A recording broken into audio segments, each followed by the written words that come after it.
नमस्कार फार्मासिस्ट साथियों। जैसा कि पहले भी अपन ने डिस्कशन किया था, जिसमें आज अपन टॉपिक ले रहे हैं फार्माकोलॉजी का basic, pharmacokinetics and dynamics, and साथ में बायोकेमिस्ट्री का एक टॉपिक कार्बोहाइड्रेट। तो लीजिए शुरू करते हैं एमसीक्यू। जो सबसे पहला क्वेश्चन है, most of drug absorb bye. तो बात करते हैं एब्जॉर्प्शन की। एब्जॉर्प्शन की जो मैकेनिज्म है, उसमें सबसे पहली मैकेनिज्म आती है पैसिव डिफ्यूजन। यानी passive diffusion means it depend upon the concentrate gradient. किस पे डिपेंड करता है? Concentrate gradient. और इसको डाउन हिल ट्रांसपोर्ट भी कहते हैं। क्या कहते हैं? Downhill transport means higher concentration से लोअर कंसंट्रेशन, और it follow the Fick first law. और मैक्सिमम ड्रग जो है वो पैसिव डिफ्यूजन द्वारा एब्जॉर्ब होती है। तो इसका आंसर आपका हो गया पैसिव डिफ्यूजन। और बात करें, एक और क्वेश्चन आता है कि एक्टिव ट्रांसपोर्ट। देखो, एक्टिव ट्रांसपोर्ट, जहां भी एक्टिव का नाम आता है मींस एनर्जी की रिक्वायरमेंट है। और एक्टिव आदमी हमेशा काम फास्ट करता है। क्या करता है? फास्ट। तो दो चीज का ध्यान रखना कि most of the drug absorb by the passive diffusion, while अगर फास्ट एब्जॉर्प्शन की बात करें तो किसके द्वारा होता है? एक्टिव ट्रांसपोर्ट के द्वारा। नेक्स्ट आता है fraction of absorb drug that reaches into systemic circulation in unchanged form is called bio availability. यानी बायोअवेलेबिलिटी मीन्स होता है drug actually available for the action. और अवेलेबल कहाँ रहेगी? जब आपके सिस्टमिक सर्कुलेशन के अंदर ड्रग उपलब्ध रहेगी।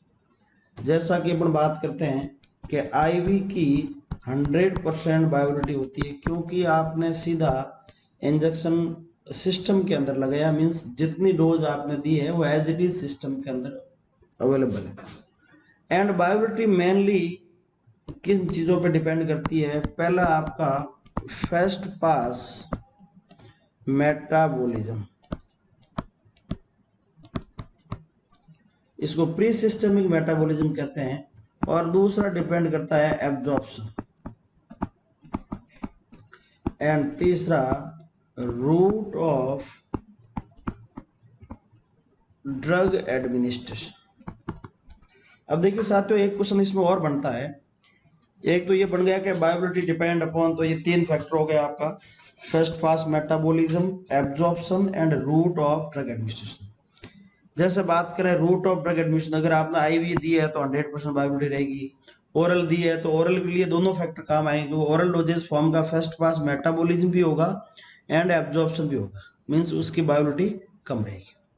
और एक क्वेश्चन और इसमें बढ़ता है, अगर थोड़ा घुमा के पूछे कि the cause of decrease bio availability, यानी बायोअवेलेबिलिटी घटने का कारण क्या हो सकता है? तो जाहिर सी बात है कि जितना ज्यादा फर्स्ट पास मेटाबॉलिज्म होगा उतनी कम बायोअवेलेबिलिटी रहेगी, और जितना ज़्यादा एब्जॉर्प्शन होगा ड्रग उतनी ज़्यादा ही अवेलेबल रहेगी। तो सिंपल सी बात है कि बायोअवेलेबिलिटी घटने का मेन कारण increase first pass metabolism and decrease absorption. Next बात करें डिस्ट्रीब्यूशन, मींस एक बार ड्रग सिस्टमिक सर्कुलेशन में जाने के बाद अगेन टिश्यू में डिस्ट्रीब्यूट होती है, और ये एक hypothetical parameter volume of distribution in the drug administered IV upon plasma concentration, ये फॉर्मूला भी पूछा हुआ है। एंड डिस्ट्रीब्यूशन डिपेंड अपॉन, दो चीज पे डिपेंड करेगा, plasma protein binding and lipid solubility.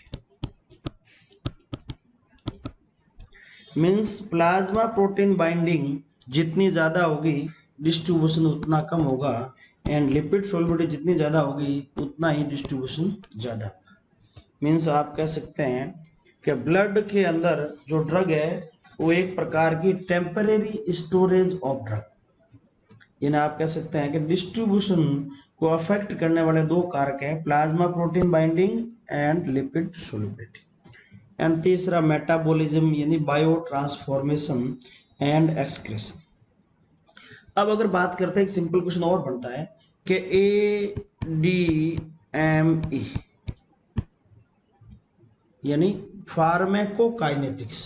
Pharmacokinetics mean simple सा क्या हो गया है कि what body does to the drug, means जो कार्य बॉडी ड्रग के साथ करेगी। बॉडी क्या करेगी, सबसे पहले एब्जॉर्ब करेगी, उसको डिस्ट्रीब्यूट करेगी, मेटाबोलाइज करेगी एंड शरीर से बाहर निकाल देगी। तो सिंपल सा क्वेश्चन पूछ ले कि which one is not A part of pharmacokinetics. तो आपको सिंपल से चार चीज याद रखनी है कि फार्मेकोकाइनेटिक्स कौन कौन सी होगी, ADME। बात कर रहे हैं next, the active receptor and produce maximum effect, यानी drug activate receptor, activate and produce maximum effect. अब देखो बात करी जाए कि रिसेप्टर से बाइंड होने वाली ड्रग मेनली चार प्रकार हो सकती है, या तो एंटागोनिस्ट होगी, एगोनिस्ट होगी, पार्शियल एगोनिस्ट या इनवर्स एगोनिस्ट। यानी आप सिंपल सा कह सकते हैं कि ड्रग जो रिसेप्टर से बाइंड होके और एक्शन प्रोड्यूस करती है, मींस बाइंड होने की कैपेसिटी को बोलते हैं एफिनिटी, और एक्शन प्रोड्यूस करने की क्षमता को बोलते हैं इंट्रिंसिक एक्टिविटी। यानी drug which have the affinity as well as intrinsic activity. तो आप सिंपल सा कह सकते हैं कि एगोनिस्ट के अंदर एफिनिटी भी एक होती है एंड इंट्रिंसिक एक्टिविटी भी एक होती है। मींस इसका आंसर आपका हो गया एगोनिस्ट, यानी activate receptor and produce the maximum effect, ये कौन करता है, एगोनिस्ट करता है। अब बात करें एंटागोनिस्ट की, तो एंटागोनिस्ट के अंदर ओनली एफिनिटी होती है, इंट्रिंसिक एक्टिविटी जीरो होती है। मींस आप सिंपल सा कह सकते हैं एंटागोनिस्ट खुद कोई एक्शन प्रोड्यूस नहीं करता है, वो जस्ट एगोनिस्ट के एक्शन का अपोज करता है।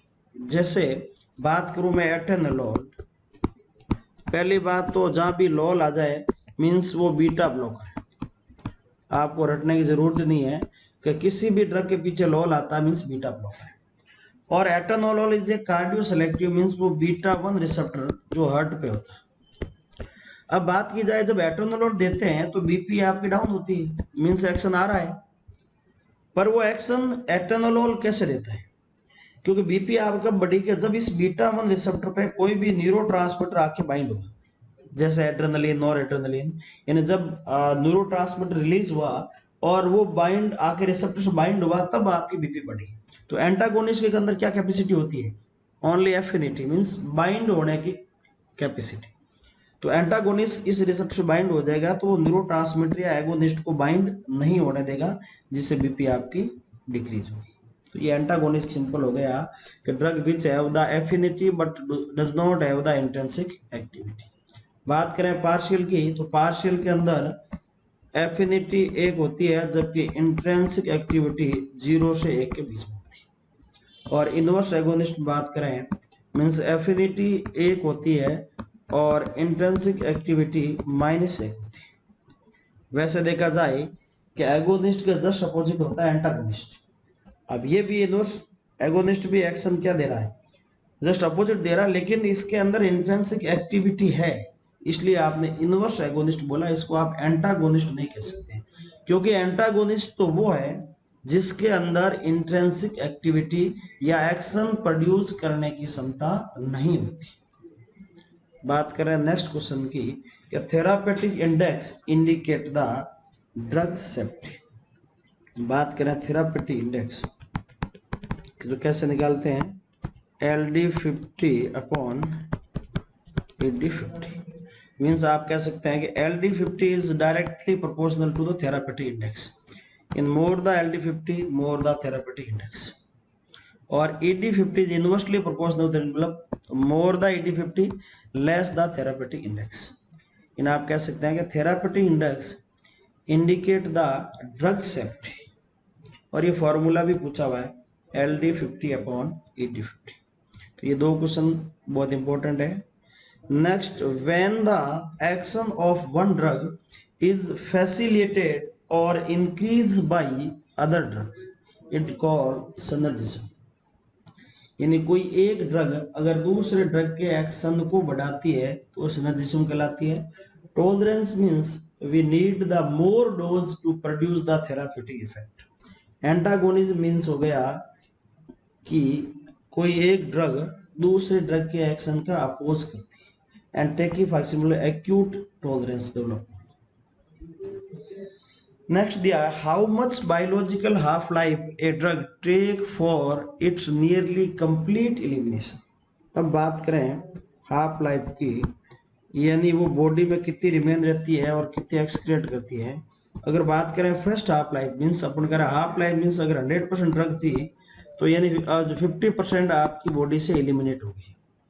बात करें सेकेंड हाफ लाइफ की, यानी जो बॉडी के अंदर 50% बची है उसकी और 50 निकल जाएगी मीन्स 25%, और पहले का बच्चा कितना होगा 55, ये 75% ड्रग एलिमिनेट होगी और बॉडी में कितनी रही 25। अगर बात करें थर्ड हाफ की, यानी इसका हाफ हो गया 12.5 मीन्स ये 75 प्लस 12.5 यानी 87.5, यानी 87.5 बॉडी से एलिमिनेट होगी। और फोर्थ हाफ लाइफ बोले तो 6.25 और ये 93.75, और फिफ्थ हाफ लाइफ अगेन और ये 96 पॉइंट समथिंग। मीन्स आप कह सकते हैं 4 से 5 हाफ लाइफ के बाद 4 to 5 हाफ लाइफ के बाद ड्रग नियरली कंप्लीटली एलिमिनेट हो जाती है। अब देखो दूसरा प्रश्न घुमा के पूछ सकता है कि फोर्थ हाफ लाइफ के बाद बॉडी के अंदर ड्रग कितनी रही, तो आप कह सकते हैं 6.25, और पूछ ले एलिमिनेट कितनी हुई तो आप कह सकते हैं 93.75। तो ये लैंग्वेज अच्छे से देखना कि उसने क्या पूछा है कि बॉडी से एलिमिनेट कितनी हुई या फिर बॉडी के अंदर रिमेन कितनी रही। तो ये आपका एक क्वेश्चन हो गया कि how much biological half life a drug take for it nearly complete elimination 4 to 5। Next आता है weakly acidic drug are generally more rapid excretion इन।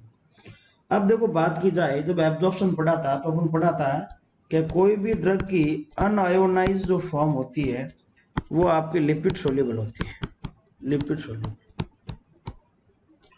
और लिपिड सोल्यूबल मीन्स आप कह सकते हैं कि कोई ड्रग अनआयोनाइज कैसे रहेगी, यानी आप कह सकते हैं सेम मीडियम में, जैसे कि weakly acidic drug remain un-ionised in acidic medium. It means आप सिंपल सा कह सकते हैं कि acidic drug absorb from the stomach mostly and alkaline drug mostly absorb from the intestine. Means वो किस फॉर्म में रहेगी, अनआयोनाइज फॉर्म में। अनआयोनाइज फॉर्म कैसी होती है, लिपिड सोल्यूबल। तो वो सेम फॉर्मूला यह होता है कि अगर ड्रग अनआयोनाइज फॉर्म में है, अनआयोनाइज फॉर्म में कब रहेगी, जब सेम मीडियम रहेगी। तो यहाँ की पूछा है वीकली एसिडिक मीन्स वो एसिडिक यूरिन के अंदर किस फॉर्म में रहेगी, अनआयोनाइज। और अनआयोनाइज फॉर्म रहेगी मीन्स वो लिपिड सोल्यूबल है तो वापस रीअब्जॉर्ब हो जाएगी। मीन्स आप सिंपल सा कह सकते हैं कि acidic drug remain un-ionised in acidic medium, और अनआयोनाइज फॉर्म लिपिड सोल्यूबल होगी तो वो वापस रीअब्जॉर्ब हो जाएगी। अपना प्रश्न क्या है कि weakly acidic drug are generally more rapid excretion in, तो इसका आंसर हो गया बेसिक यूरिन, क्योंकि इस फॉर्म क्या रहेगी, आयोनाइजेशन हो जाएगा। एंड आयोनाइजेशन शरीर से क्या निकालता है। और सिंपल सा आप ये भी कह सकते हैं कि अगर एसिडिक ड्रग की टॉक्सिसिटी होती है उस केस में यूरिनरी एल्कलाइजर देते हैं, और अगर बेसिक ड्रग या एल्केलाइन ड्रग की टॉक्सिसिटी होती है तो उस केस में आप यूरिनरी एसिडिफायर देते हैं। तो इसका आंसर आपका हो गया है बेसिक यूरिन। नेक्स्ट दिया है फिजियोलॉजिकल एंटागोनिस्ट अकर बिटवीन। देखो सिंपल सा नाम दिया है फिजियोलॉजिकल मीन्स ये फिजियोलॉजिकली फंक्शन एक दूसरे के विपरीत करें। मीन्स आप कह सकते हैं कि दोनों के रिसेप्टर अलग अलग हैं लेकिन काम जो बॉडी के अंदर है वो एक दूसरे के विपरीत करते हैं। अब सिंपल से मैं बात करूं एसिटाइल कोलिन एट्रोपिन की, तो दोनों ही आपके मस्करिन और निकोटिन रिसेप्टर बाइंड होते हैं। एट्रोपिन भी होता है, एसिटाइल कोलिन होता है। तो ये एक प्रकार का प्योर एंटागोनिस्ट। तो वर्ड ये डीसीओ में पूछा था अभी, प्योर एंटागोनिस्ट, यानी when the drug agonist and antagonist bind to the same receptor, यानी एक ही रिसेप्टर से बाइंड होती है वो कहलाती है प्योर एंटागोनिस्ट। और ये मॉर्फिन भी ये क्वेश्चन पूछा हुआ कि naloxone is a antagonist of morphine, means वो ये भी ओपियोइड जो रिसेप्टर से बाइंड होगा। और एल्कोलॉइड एंटागोनिस्ट आपका टेनिन हो गया। तो इसका आंसर आपका हो गया physiological antagonist adrenaline and histamine. यानी सिंपल सा एनाफाइलेक्टिक शॉक केस में एड्रेनलिन दी जाती है और adrenaline bind to the alpha and beta receptor while histamine bind to H1 H2 means दोनों के रिसेप्टर अलग है। These are the physiological antagonist. Next example for drug that inhibit the metabolising enzyme. तो ये सिंपल सी, जब मैंने kinetics पढ़ी थी तो दो ट्रिक्स पढ़ी थी अपन ने कि enzyme inducer and enzyme inhibitor. तो बात अगर इनहिबिटर की करें तो उसमें क्या थी trick, vitamin K can not cause enzyme inhibition, यानी विटामिन से आपके होगी वेलप्रोएट, कीटोकोनाजोल और ये होगी सिमेटिडीन, सिप्रोफ्लोक्सासिन एंड इरिथ्रोमाइसिन और आइसोनियाजिड। यानी these are the drug which inhibit the metabolising enzyme. तो अपना आंसर हो गया इरिथ्रोमाइसिन। और बाकी जो griseofulvin, phenobarbitone, rifampicin, these all are the enzyme inducer. क्या है? इंड्यूसर ट्रिक है आपके GPRS सेल फोन। क्या है? GPRS cell phone. यानी griseofulvin, phenytoin, rifampicin, smoking, carbamazepine and phenobarbitone. तो सिंपल सी दो ट्रिक याद रखनी है कि एंजाइम इंड्यूसर के केस में GPRS सेल फोन याद रखना है, वाइल एंजाइम इनहिबिटर के केस में vitamin K can not cause enzyme inhibition. तो अपना आंसर हो गया इरिथ्रोमाइसिन। नेक्स्ट है monitoring plasma drug concentration is needed while using. अब देखो प्लाज्मा ड्रग कंसंट्रेशन किसमें करते हैं? TDM में। यानी ये यहाँ पर थेरापेटिक ड्रग मॉनिटरिंग। और थेरापेटिक ड्रग मॉनिटरिंग कब करते हैं? जब किसी ड्रग की थेरापेटिक इंडेक्स लो या margin of safety low, margin of safety low. यानी थेरापेटिक इंडेक्स के केस में आप TDM उसका करते हैं जिसका थेरापेटिक इंडेक्स कम हो। और करते कैसे हैं? अपन करते हैं प्लाज्मा कंसंट्रेशन। किसे करते हैं? तो दो चीज तो आपको देखनी है कि TDM किसका करते हैं? जिसका थेरापेटिक इंडेक्स कम हो। और करते कैसे हैं? तो आप प्लाज्मा कंसंट्रेशन देखते हैं। मींस अगर किसी का थेरापेटिक इंडेक्स कम है, means minimum effective dose and maximum toxic dose के बीच का गैप अगर कम है, उस केस में टॉक्सिसिटी होने के चांस रहते हैं। जैसे सिंपल सा देखा आपने, ये आपका मिनिमम इफेक्टिव डोज है, ये मैक्सिमम टॉक्सिक डोज है, ये आपके थेरापेटिक इंडेक्स है। मीन्स आप कह सकते हैं अगर मिनिमम इफेक्टिव डोज ये 250 मिलीग्राम है और टॉक्सिक डोज 300 मिलीग्राम, उस केस के अंदर आप प्लाज्मा कंसंट्रेशन चेक करते हैं कि अगर बॉडी में 250 पड़ी है या 200 है तो आपको सिर्फ 50 ही देनी है, यानी मिनिमम इफेक्टिव डोज क्रॉस कर जाए। तो ये जनरली उसका करते हैं जो जितने भी आपके जो चैनल्स होते हैं, लिगैंड गेटेड चैनल्स, उसको बंद करने वाले ड्रग। या जैसे अब आप ये अगर बात करें लिथियम की, तो लिथियम कार्बोनेट एक प्रकार की बाइपोलर डिसऑर्डर में काम आने वाले ड्रग है, यानी मैनिया के अंदर आती है। और एक चीज और ध्यान रखना कि अब थेरापेटिक ड्रग मॉनिटरिंग दो चीज का कभी नहीं करते हैं। एक तो जिसका एक्शन इजीली मेजरेबल, जैसे anti diabetic and anti hypertensive, दोनों के एक्शन आप इजीली मेजर कर सकते हैं। यानी BP कम हो गई, शुगर कम हो गई, उस केस में उस ड्रग का TDM करना कोई आवश्यकता नहीं है। और एक दूसरा प्रोड्रग, यानी प्रोड्रग का भी TDM नहीं होता है। तो एक पर्सन एक बार पूछा था इनमें से कौन सा स्टेटमेंट जो TDM के रिगार्डिंग फॉल्स है। तो ये TDM के रिगार्डिंग 5 पॉइंट आपको ध्यान है कि पहली बात, TDM किसका करते हैं? जिसके थेरापेटिक इंडेक्स लो, ये ट्रू हो गया। दूसरा करते कैसे हैं? Plasma concentration. और तीसरा किसका नहीं करते हैं? कि जिसके एक्शन इजीली मेजरेबल हो, जैसे एंटी डायबिटिक, एंटी हाइपरटेंसिव। और चौथा किसका नहीं करते हैं? प्रोड्रग। और बात करें कि थेरापेटिक ड्रग मॉनिटरिंग कौन कौन सी ड्रग की करनी है, तो एक तो आपका आंसर हो गया लिथियम कार्बोनेट, और इसके अलावा जो anti epileptic and anti arithmetic drug उसका भी करते हैं, एंड इम्यूनोमोड्यूलेटर। अब अपन बात करें लिथियम की, तो ये भी आप ध्यान रखना कि लिथियम एक प्रकार की drug which use in the mania. और अगर आपको लिथियम के बारे में पता करना है कि लिथियम और क्या क्या करता है, तो आप कह सकते हैं एल यानी ल्यूकोसाइट इंक्रीज। पहली बात तो एकमात्र ड्रग जो ल्यूकोसाइट काउंट को बढ़ाती है, और टी से आपका ट्रिमर करती है, क्या करती है, ट्रिमर। एच से हाइपो जो थायरोडिज्म, और इंक्रीज यूरिन बोले तो डायबिटीज इंसिपिडिस, और एक्सपेक्टेड मदर के अंदर कॉन्ट्रा इंडिकेटेड है। तो सिंपल सा लिथियम के अगर आपको यूज याद रखना है तो आपको स्पेलिंग याद रखनी, लिथियम यानी ल्यूकोसाइट काउंट बढ़ाता है, साइड इफेक्ट ट्रिमर करता है, हाइपोथायराइडिज्म करता है, डायबिटीज इंसिपिडिस करता है, एंड एक्सपेक्टेड मदर के अंदर ये कॉन्ट्रा इंडिकेटेड है। तो ये आपकी होगी लिथियम। नेक्स्ट अपन बात करें orphan drug is. Orphan drug is a drug needed for treatment and prevention of rare disease। जैसे आप बात करें फोमेपिजोल जो कि मेथेनॉल पॉइजनिंग काम आती है, ये बहुत रेयर केस के अंदर जहरीली शराब जैसा कुछ काम होता है, यानी मेथेनॉल पॉइजनिंग होती है। तो वो ड्रग जो रेयर डिजीज में काम आती है उसे क्या कहते हैं, ऑर्फन डिजीज, ऑर्फन ड्रग्स।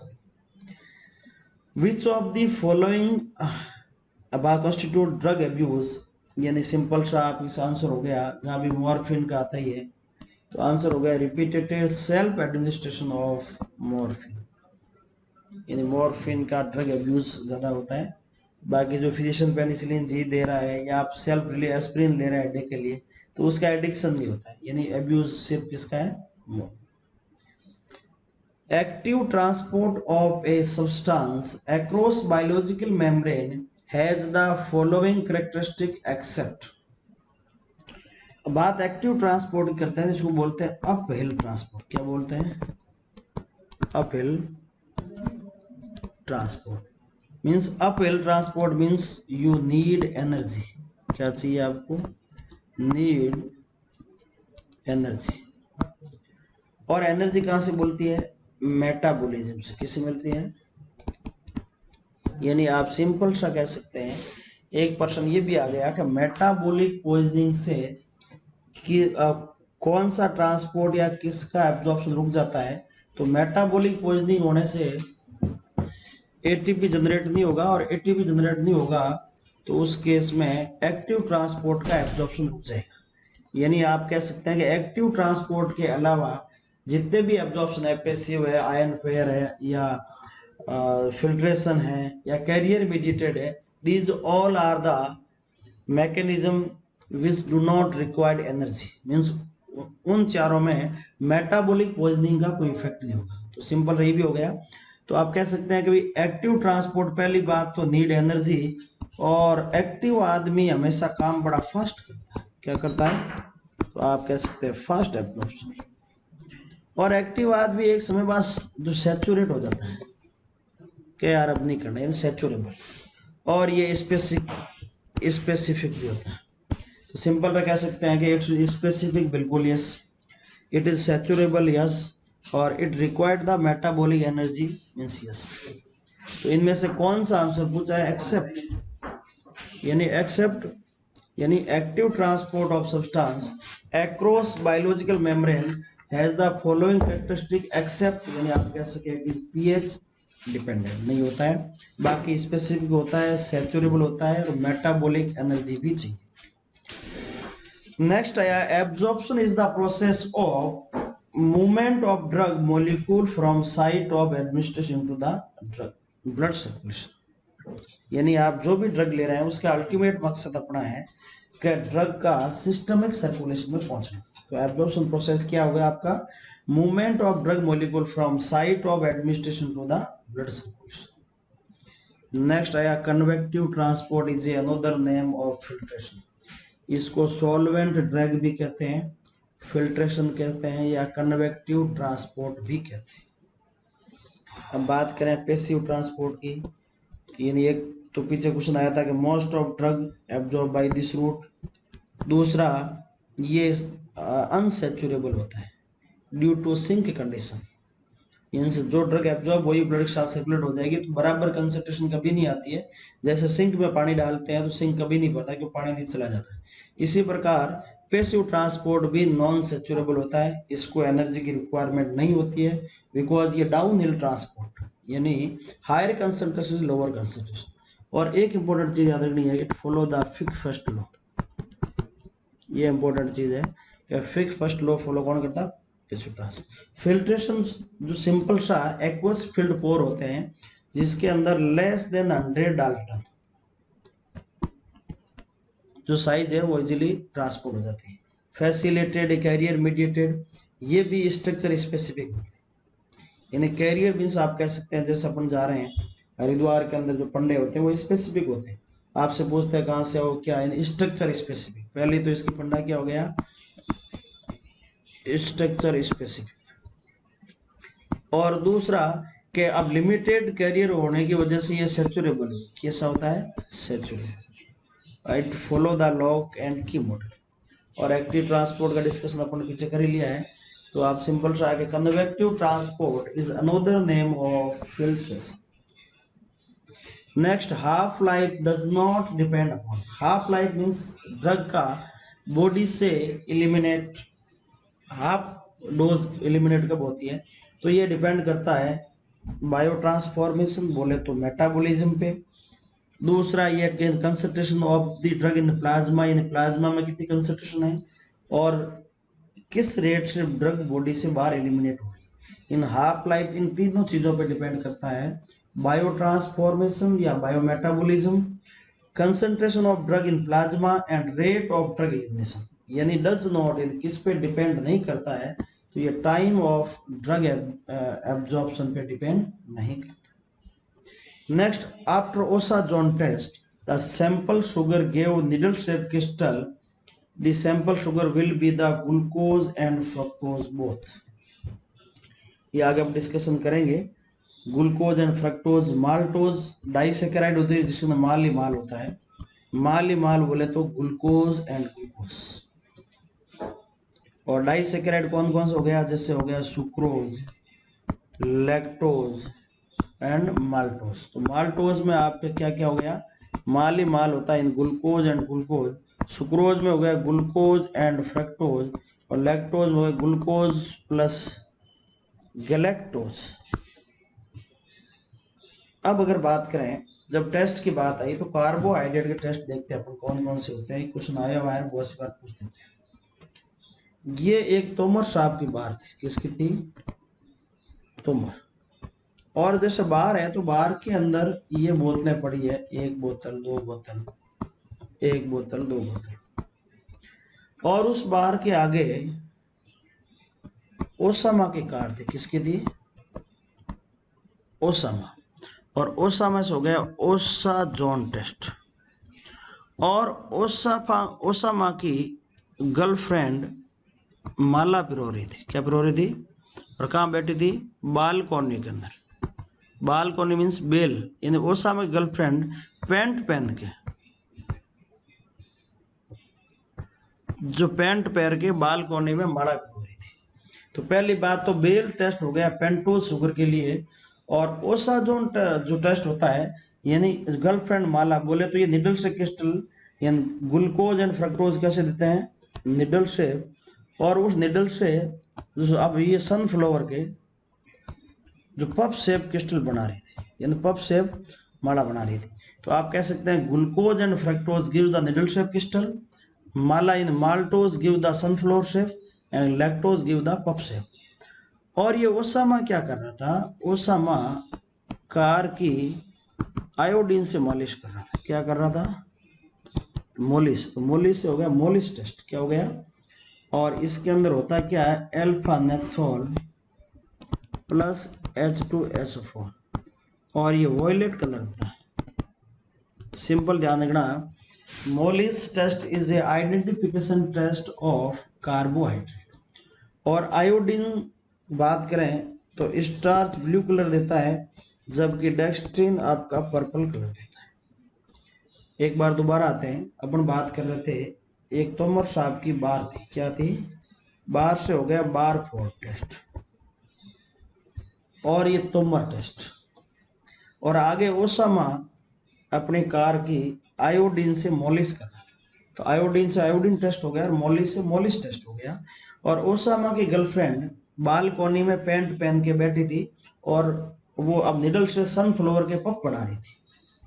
तो यानी अब गर्लफ्रेंड्स हो गए glucose fructose needle chef, maltose से सनफ्लावर और लैक्टोज से पफ, और बेल टेस्ट पेंटोज की थी। और ओसाजोन टेस्ट हो गया, आयोडीन टेस्ट हो गया। अब इतने में ओसामा की साड़ी आई, सेल्विनॉफ टेस्ट, जो साली फोर्ड कार लेके आई, यानी फॉल्गर टेस्ट। और उस साड़ी रात पीली उड़ी उड़ी यानी रेड कलर देती है, और उस साड़ी के दिमाग में कीटो कचरा भरा हुआ था।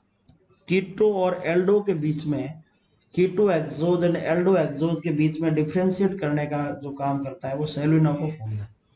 अब साली ने वो समय से कार मांगी कि जीजू कार दो, जीजू ने, अब जीजू के अब कार क्या जान हाजिर है, और इस साली ने कार बैक ली और बार फोड़ दी। तो बार फोड़ टेस्ट, उस समय ने कार बिना ही दिक्कत फोड़ दी, बेनेडिक्ट टेस्ट, और बोतलें सब फेलिंग हुई, फेलिंग टेस्ट, यानी कार बार फूटने से क्या हो गया, बार फूट टेस्ट, और बोतलें वो समझ गया बिना ही दिक्कत फोड़ दी, भी बैग लेने की जरूरत नहीं थी। तो Benedict test, Fehling test and बार किसकी फूटी, तोमर साहब की। यानी ये तीनों टेस्ट फॉर रिड्यूसिंग शुगर, किसके लिए हो गया, रिड्यूसिंग शुगर। तो सिंपल सा पूछ ले इनमें से कौन सा टेस्ट रिड्यूसिंग शुगर का होता है, तो बार फूटी यानी बिना ही दिक्कत फोड़ी बेनेडिक्ट, फेलिंग और बार किसकी फूटी, तोमर की, बोतलें सब रिड्यूस होगी। तो ये तीनों टेस्ट होगी रिड्यूसिंग। बारफोड होता है मोनो एंड डाइसेकेराइड के बीच में डिफ्रेंशिएट करने, मोनोसेकेराइड और डाइसेकेराइड, ये भी पूछ ले कि मोनोसेकेराइड एंड डाइसेकेराइड को डिफ्रेंशिएट करने वाला कौन सा टेस्ट होता है, तो बारफोड।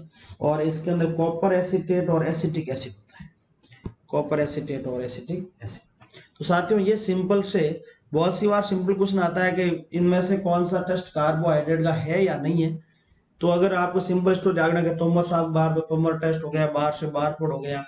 आगे उस समय कार की मॉलिश कर रहा है तो मॉलिश टेस्ट हो गया, आयोडीन से मॉलिश कर रहा है तो आयोडीन टेस्ट हो गया। उस समय गर्लफ्रेंड बाल को नहीं बैठी तो बेल टेस्ट हो गया, साली आई तो सेल्यूनॉफ टेस्ट हो गया, फोर्ड कार में फॉगलर कार हो गया, और उसने बार फोड़ दी, बिना ही दिक्कत फोड़ दी, बोतलें फैल गई। These all are the test of carbohydrate. Next करते हैं, glycogen in animal are store in liver and spleen. Simple सा क्वेश्चन आप याद रखना है। नेक्स्ट दिया, which of the following is not a homopolysaccharide. ये पॉलीसेकेराइड के सिंपल सा एग्जांपल है, सिंपल सा एग्जांपल है कि होमोपॉलीसेकेराइड एंड हेटेरोपॉलीसेकेराइड। तो ये होमोपॉलीसेकेराइड के एग्जांपल आपके starch, glycogen and cellulose. In heparin एक प्रकार का हेटेरो है। तो यह क्वेश्चन पूछा नॉट, ये देखो कंफ्यूजन करने के लिए ध्यान रखना इसमें। आप सीधा से दिमाग जाएगा होमोपॉलीसेकेराइड और आपने ऊपर देख के स्टार टिक कर दिया, यानी आप सीधा से कह सकते हैं कि which of the following is not a homopolysaccharide means heparin. Formula of monosaccharide simple सा आंसर हो गया आपका, याद ही करना है। When all monosaccharide in polysaccharide are same type then polysaccharide is called homoglycan. यानी वो सिंपल वही पॉलीसेकेराइड का हो गया जिस same monosaccharide. The end product of glycolysis in absence of oxygen is lactate। यानी आप कह सकते हैं एनएरोबिक कंडीशन के अंदर एंड प्रोडक्ट बनता है वो लैक्टेट बनता है, जबकि एरोबिक बोले तो ऑक्सीजन की प्रेजेंस में पायरुवेट बनता है। Which one is a non reducing sugar. ये सिंपल सा आंसर आपका हो गया सुक्रोज एंड ट्रेहलोज, बोले तो बोथ ए एंड बी। ये सिंपल सा क्वेश्चन पूछा हुआ है कि इनमें से कौन सी रिड्यूसिंग या नॉन रिड्यूसिंग शुगर है, तो इसका बेस्ट एग्जांपल हो गया आपका दो ही है, सुक्रोज एंड ट्रेहलोज। नेक्स्ट आ गया formation of glycogen from glucose. क्या बन रहा है, ग्लाइकोजन किससे, ग्लूकोज। तो ये नहीं होगा ग्लाइकोजन, और सिस मीन्स बढ़ना, यानी ग्लूकोज से ग्लाइकोजन बढ़ना called the glycogenesis. Lysis means टूटना, यानी ग्लूकोज का ब्रेक डाउन होना।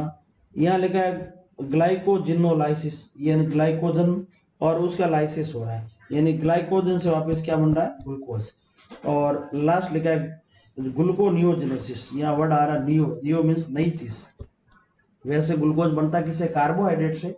अगर कोई नॉन कार्बोहाइड्रेट से ग्लूकोज का फॉर्मेशन हो रहा है तो उसको बोलते हैं ग्लूकोनियोजेनेसिस, यानी नई चीज से हो रहा है। तो साथियों ये आपके इंपॉर्टेंट एमसीक्यू और साथ ही साथ डिस्क्रिप्शन। तो मिलते हैं वो छोटे से ब्रेक के बाद एक न्यू टॉपिक के साथ। आप तब तक जुड़े रहे साथ में। धन्यवाद।